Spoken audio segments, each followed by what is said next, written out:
الحمد للہ رب العالمین والصلاة والسلام على سیدنا و مولانا محمد خاتم النبیین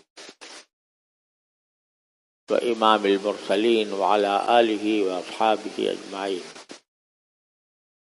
وعلى كل من تبعهم بإحسان إلى يوم الدین۔ اما بعد، میرے قابل احترام بزرگوں، دوستوں اور بھائیوں، السلام علیکم ورحمۃ اللہ تعالی وبرکاتہ۔ اللہ تبارک و تعالی نے اپنے فضل و کرم سے رمضان کی مبارک ساعتیں عطا فرمائی ہوئی ہیں،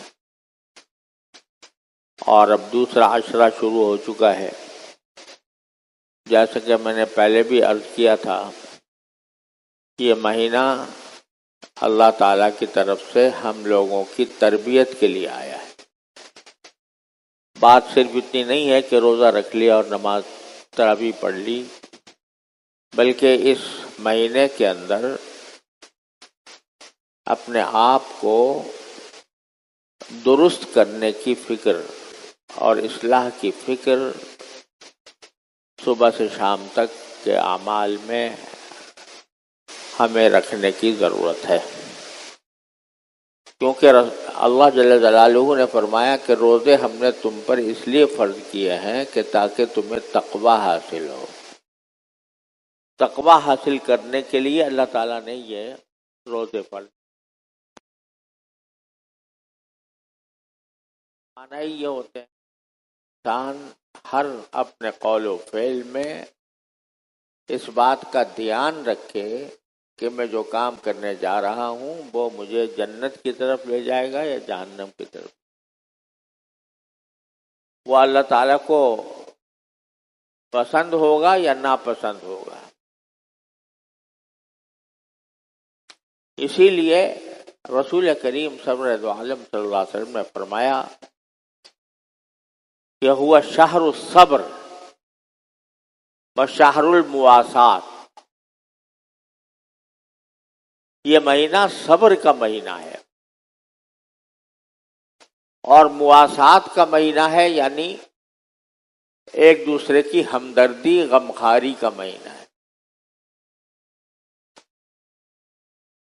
صبر کی تو ویسے بھی قرآن کریم میں جگہ جگہ تلقین فرمائی گئی ہے، یا ایھا الذین آمنوا اصبروا وصابروا ورابطوا،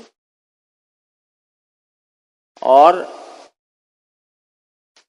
صابرین کے بارے میں فرمایا کہ ان کا اجر ہم بے حساب دیں گے،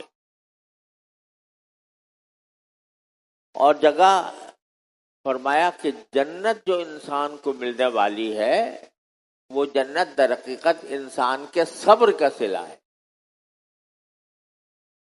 اولئک یجزون الغرفۃ بما صبروا،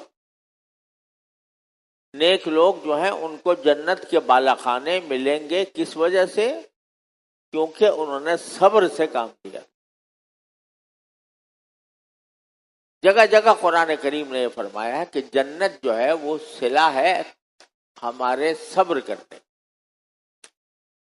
اور صبر جو ہے یہ بڑا عام مفہوم رکھتا ہے۔ ہم لوگ اردو میں تو صبر کو یہ کہتے ہیں کہ بھئی کسی کو کوئی حادثہ پیش آ گیا، کوئی مصیبت آ گئی، کسی کا انتقال ہو گیا تو آدمی جزا فضا نہ کرے، واویلا نہ کرے، اس کو صبر کہتے ہیں۔ لیکن شریعت کی اصطلاح میں صبر کے معنی یہ ہوتے ہیں کہ اپنے انسان اپنے آپ پر قابو حاصل کرے، اپنی خواہشات پر، اپنے جذبات پر قابو حاصل کرے، کہ کیا خواہش پیدا ہو رہی ہے دل میں گناہ کرنے کی، لیکن آدمی اس خواہش کو کچلے، اس خواہش کو دبائے اللہ کے لیے۔ دل چاہ رہا ہے کہ میں اپنی آنکھ سے ایک ایسا منظر دیکھوں جو میرے نفس کے لیے خوشگوار ہے، نفس کو اس سے مزہ آتا ہے، لذت آتی ہے، میرا دل چاہ رہا ہے، مچل رہا ہے کہ میری نگاہ اس کے اوپر پڑے، اس منظر پر پڑے جو مجھے مزہ دلوائے۔ اس خواہش کو جب بدل دیا یا اس خواہش کو کچل دیا، نہیں نہیں نہیں نہیں، میں اپنے اس نگاہ کو اس لیے استعمال نہیں کروں گا کہ میرا اللہ مجھے دیکھ رہا ہے، کیونکہ اللہ دیکھ رہا ہے تو میں اس مالک کریم کی کیسے نافرمانی کروں جس نے مجھے یہ آنکھ کی نعمت عطا کی ہے۔ آنکھ کی نعمت کوئی معمولی نعمت نہیں ہے، یہ نعمت اللہ تعالی نے ہمیں سب کو عطا کر دی ہے مفت۔ ذرا سی کوئی گڑبڑ ہو جائے نا آنکھ میں، ہزاروں لاکھوں روپے خرچ کرنے کو بندہ تیار ہو جاتا ہے، اللہ نے مفت دے رکھی ہے۔ تو آدمی یہ سوچے کہ یہ آنکھ تو اللہ تعالی نے اپنے لیے بنائی ہے اور میرے فائدے کے لیے بنائی ہے کہ میں اس سے خوشگوار چیزیں دیکھوں، جائز چیزیں، حلال چیزیں۔ اس کو میں حرام میں استعمال کرنے کی جو خواہش دل میں پیدا ہو رہی ہے، میں اس کو دباؤں گا تو یہ صبر ہو۔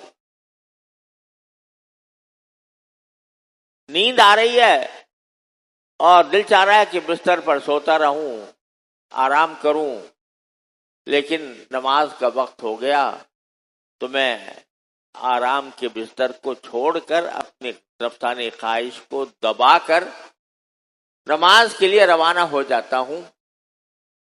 یہ صبر ہے، یہ بھی صبر ہے۔ تو قرآن کریم نے صبر کی بڑی فضیلتیں بیان فرمائی ہیں اور یہ فرمایا کہ جنت در حقیقت معاوضہ ہے یا انعام ہے اللہ تعالی کی طرف سے اسی صبر کا جو بندے نے اس دنیا میں کیا۔ وَلَمَنْ صَبَرَ وَغَفَرَ إِنَّ ذَلِكَ مِنْ عَزْمِ الْأُمُورِ۔ لہذا یہ مہینہ صبر کا ہے۔ کیا مانا کہ اس مہینے میں مشق کرو، صبر کی مشق کرو، اور صبر کی مشق اسی طرح کہ جیسے تم روزے کی وجہ سے کھانے پینے سے رک گئے ہو، صبح فجر کے بعد، فجر طلوع ہونے کے بعد نہ کوئی دانہ تم کھاتے ہو نہ کوئی قطرہ پیتے ہو، پیاس لگی ہو تب بھی دباؤ گے اس پیاس کو، بھوک لگی ہوگی تو بھوک کو بھی دباؤ گے، اس بھوک اور پیاس کے تقاضے پر عمل نہیں کرو گے، تو یہ صبر کی مشق کرائی جا رہی ہے تم سے۔ تو جب تم نے روزے کی حالت میں کھانا چھوڑ دیا، پینا چھوڑ دیا، تو جو پہلے ہی سے گناہ ہیں ان کو نہ چھوڑو۔ مجلس جمی ہوئی ہے، دوست احباب جمع ہیں، گپ شپ ہو رہی ہے، اس گپ شپ میں جھوٹ بول دیا یا کسی دوسرے کی غیبت کر دی، دوسرے کی غیبت کر دی، برا کہہ دیا اس کو، تو ارے اللہ کے بندو، کھانا پینا عام حالات میں جائز تھا، وہ تو تم نے اللہ کے لیے چھوڑ رکھا ہے، اور جو عام حالات میں بھی حرام تھا، جھوٹ حرام تھا، غیبت حرام تھی، وہ نہیں چھوڑا، یہ کیسا روزہ ہوا؟ ایک حدیث میں آتا ہے کہ نبی کریم سرور عالم صلی اللہ علیہ وسلم ایک مرتبہ روزے کی حالت میں دو آدمیوں کے پاس سے گزرے، ایک شخص دوسرے کی حجامت کر رہا تھا۔ حجامت سے مراد وہ جو ایک علاج ہوتا ہے نا، پچھنے لگائے جاتے ہیں، پچھنے لگا کر خون نکالا جاتا ہے، تو ایک شخص دوسرے کے پچھنے لگا رہا تھا، حجامت کر رہا تھا، اور دونوں آپس میں باتیں کر رہے تھے، باتیں کرتے ہوئے غیبت کر رہے تھے کسی کی، فلاں شخص نے یہ ایسا ہے، خراب ہے، یہ ہے، وہ ہے، اس قسم کی غیبت کر رہے تھے۔ تو رسول کریم صلی اللہ علیہ وسلم جب دیکھا تو آپ نے فرمایا افطر الحاجم والمحجوم، یہ جو پچھنے لگا رہا ہے وہ بھی اور جس کے پچھنے لگائے جا رہے ہیں وہ بھی، دونوں کا روزہ ٹوٹ گیا۔ کیوں ٹوٹ گیا؟ اس لیے کہ غیبت کر رہے ہیں۔ ٹوٹ گیا کا مطلب یہ نہیں ہے کہ وہ روزہ اس معنی میں ٹوٹ گیا ہوا ہی نہیں، بلکہ مطلب یہ ہے کہ روزے کا جو اصل مقصد تھا وہ حاصل نہ ہوا۔ کیوں؟ اس لیے کہ یہ روزہ رکھنے کے باوجود غیبت کر رہے ہیں ایک دوسرے کی۔ تو اس لیے جو روزے کا مقصد تھا وہ حاصل نہیں ہوا، اس لیے آپ نے فرمایا کہ ان کا روزہ ٹوٹ گیا۔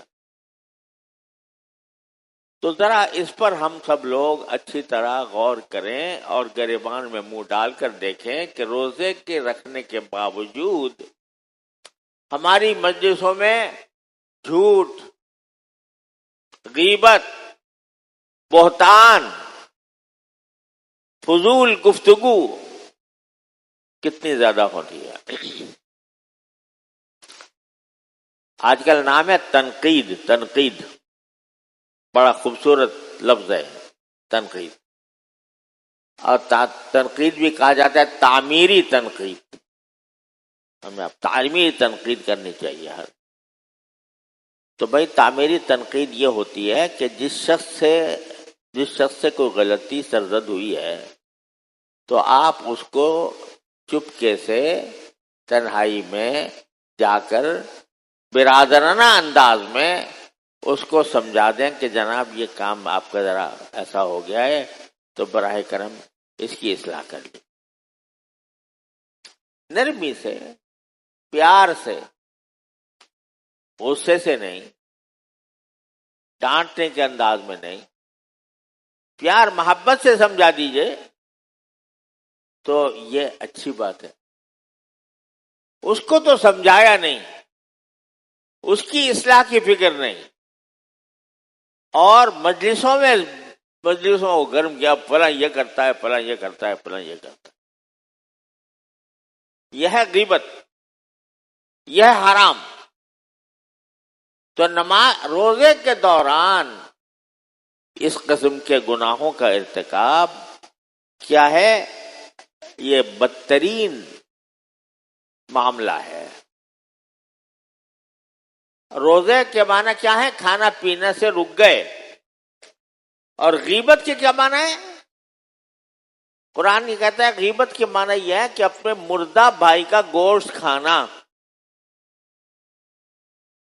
مردہ بھائی کا، ایک تو بھائی کا گوشت، وہ بھی مردہ، اور مردہ بھائی کا گوشت کھانا۔ انسانی کا گوشت کھانا کتنی بری بات۔ انسان بھی بھائی بھی مردہ، اس کا گوشت کھانا کتنی بری بات ہے۔ لیکن ہماری مجلسیں یہ مردہ بھائی کا گوشت کھانے سے بھری ہوئی ہیں۔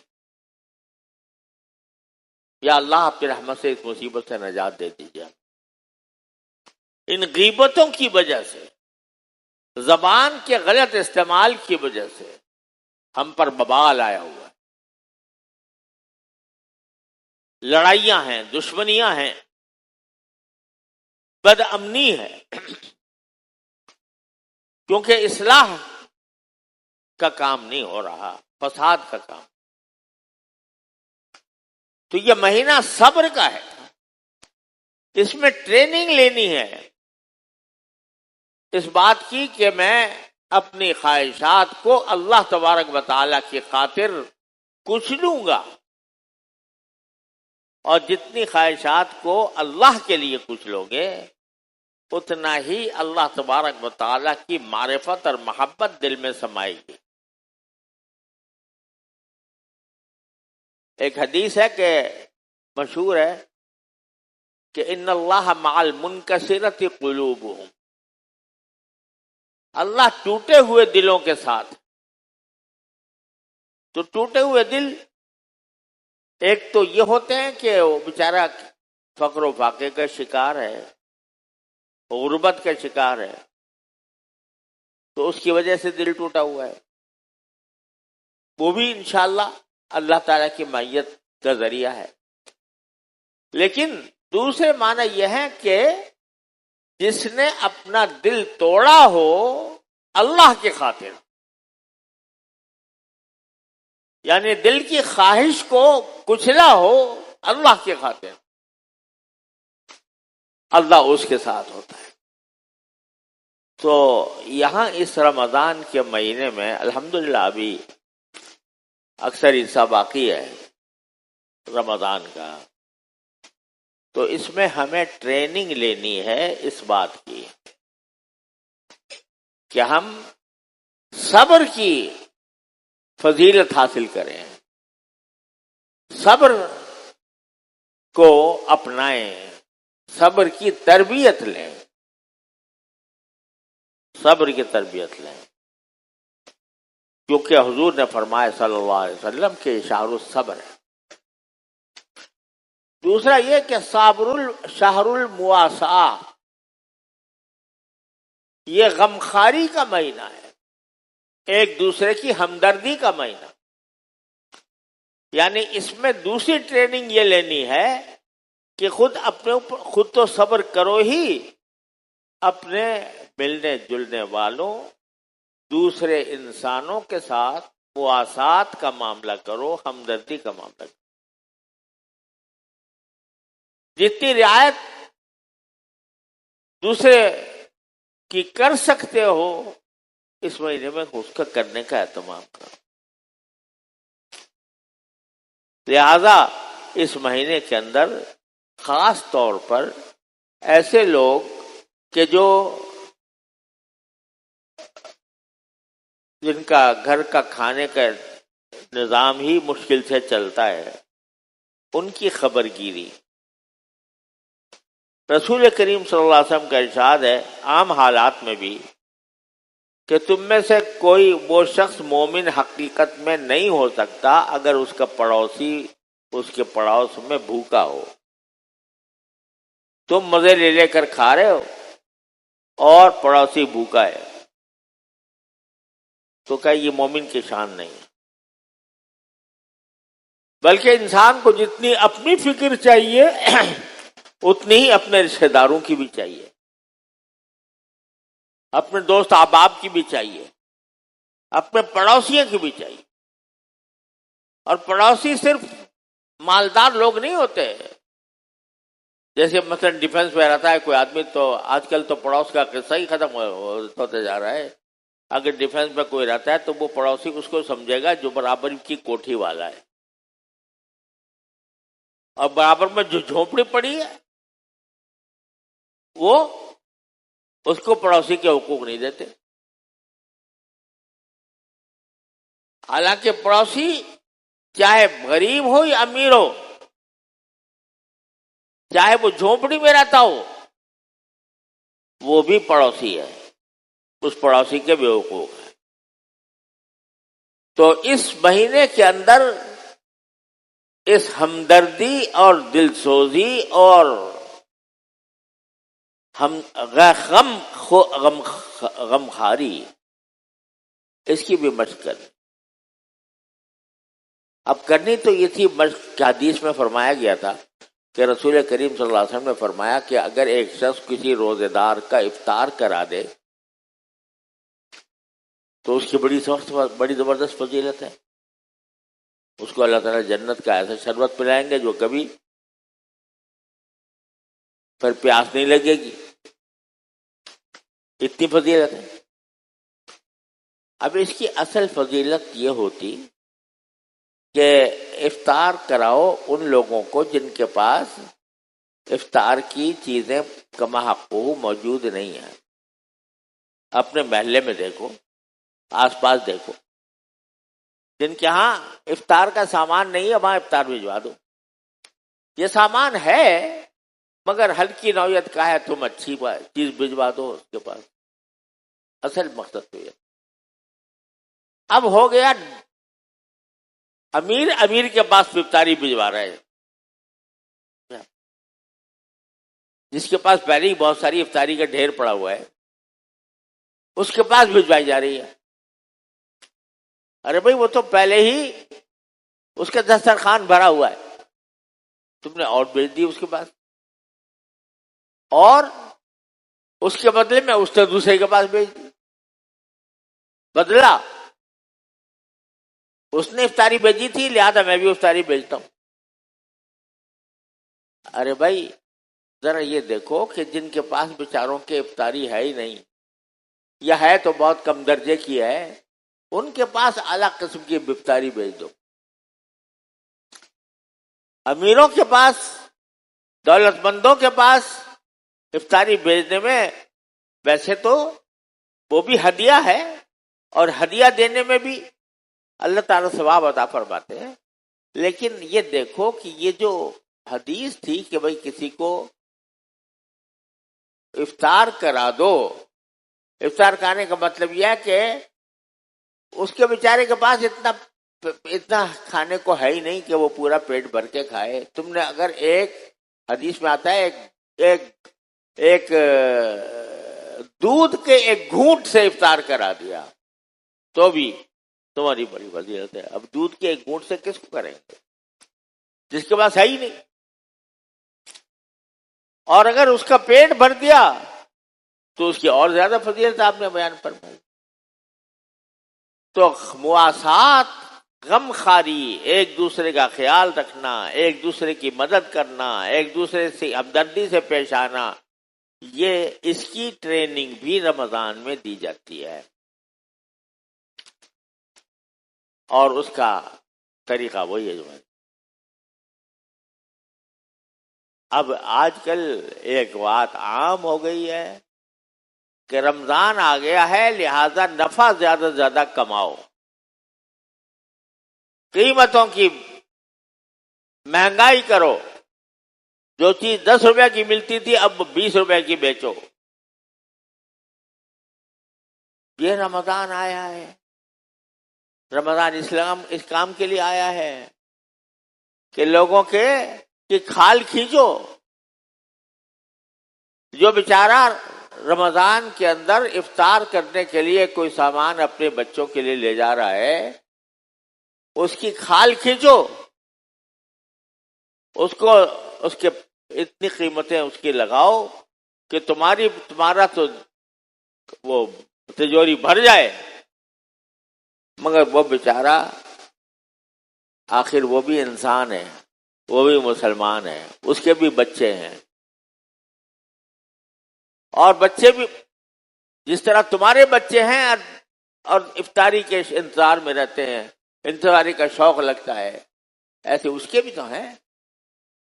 تم کہتے ہو میں اس وقت تیرے بچے کو خوش کروں گا جب تم مجھے ڈبل قیمت ادا کر. کہاں گئی وہ بھائی چارے کی بات, کہاں گئی وہ ہمدردی اور غمخاری کی بات؟ مہینہ غمخاری کا, مہینہ ہمدردی کا, اور کر رہے ہو دشمنی, کر رہے ہو لوٹ مار. خدا کا عذاب نہیں آئے گا تو کیا ہوگا؟ تو یہ مہینہ میرے بھائیوں, یہ اس میں تو کم از کم اتنا دل نرم ہو جائے کہ میں دوسرے کے ساتھ اگر بہت اچھا نہ کر سکوں تو کم از کم برا بھی نہ کروں. میرے پڑوس میں بنگلے بھی ہیں اور جھونپڑیاں بھی ہیں, تو میں بنگلے والوں سے زیادہ جھونپڑی والوں کا خیال کروں, ان کو اپنا پڑوسی سمجھوں, ان کو اپنا پڑوسی سمجھ کر ان کی دعوت کروں, ان کو اپنے گھر بلاؤں, ان کو عزت دوں, ان کو پیار دوں. یہ ہے شہر المواسات جو رسول کریم صلی اللہ علیہ وسلم نے فرمایا, غمخاری کا مہینہ. اب ہم نے بھی ہر رفتہ ہر چیز کو ایک رسم بنا لیا. رسم ہے, پڑی ہوئی ہے, ٹھیک ہے, صبح کو اٹھتے ہیں, سحری کھاتے ہیں, روزہ رکھ لیتے ہیں, دن بھر جو چاہتے ہیں کرتے ہیں، رات شام کو جا کے افطار کے مزے لیتے ہیں. لیکن بات صرف روزہ رکھ لینے کی نہیں ہے، رسول کریم صلی اللہ علیہ وسلم کے ارشاد کے مطابق صبر کی ٹریننگ لینی اور مواسات اور ہمدردی اور غمخواری کی ٹریننگ لینی ہے. یہ فرمایا کہ اگر تمہارے ساتھ کوئی آدمی لڑنے لگے تو کہو کہ بھائی میرا روزہ ہے،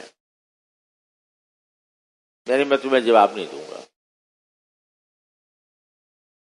عام حالات میں اگر کوئی شخص کسی سے لڑ بیٹھے اور لڑائی کی بات کرے تو آدمی کی طبیعت خود اس کا تقاضا کرتی ہے کہ میں اس کا ایسا جواب دوں کہ وہ دنداں شکن قسم کا جواب ہو. لیکن رسول کریم صلی اللہ علیہ وسلم فرما رہے ہیں کہ جب کوئی تم سے لڑائی کرنے لگے، ان جہل علیکم جاہل فقولوا انی صائم، تو یہ کہہ دینا بھائی میرا روزہ ہے، معاف کرنا میں اس جھگڑے میں پڑنا نہیں چاہتا، میں آپ کا جواب نہیں دوں گا. اب یہاں یہ ہو جاتا ہے کہ روزہ کیا رکھ لیا کہ ساری دنیا پہ احسان کر دیا، اور روزے کے اندر جتنا غصہ آتا ہے وہ عام حالات میں بھی نہیں آتا، روزے میں غصہ زیادہ آ جاتا ہے. ارے بھائی تم نے کوئی احسان کر لیا ساری دنیا پر روزہ رکھ کے کہ دوسروں کے ساتھ غصہ کر رہے ہو. حضور تو فرماتے ہیں کہ کوئی دوسرا بھی کرے تو کہہ دو میں تو روزہ ہے، میں اس کو جواب نہیں دیتا. تو یہ ساری باتیں ہیں جو سیکھنے کی ہیں. رمضان ایک رسمی کارروائی نہیں ہے جو آئی اور گزر گئی. رمضان ایک تربیتی پروگرام ہے. اس تربیتی پروگرام کے یہ لازمی حصے ہیں جو میں نے عرض کی: گناہوں سے بچنا، حلال کھانا، لوگوں کے ساتھ ہمدردی اور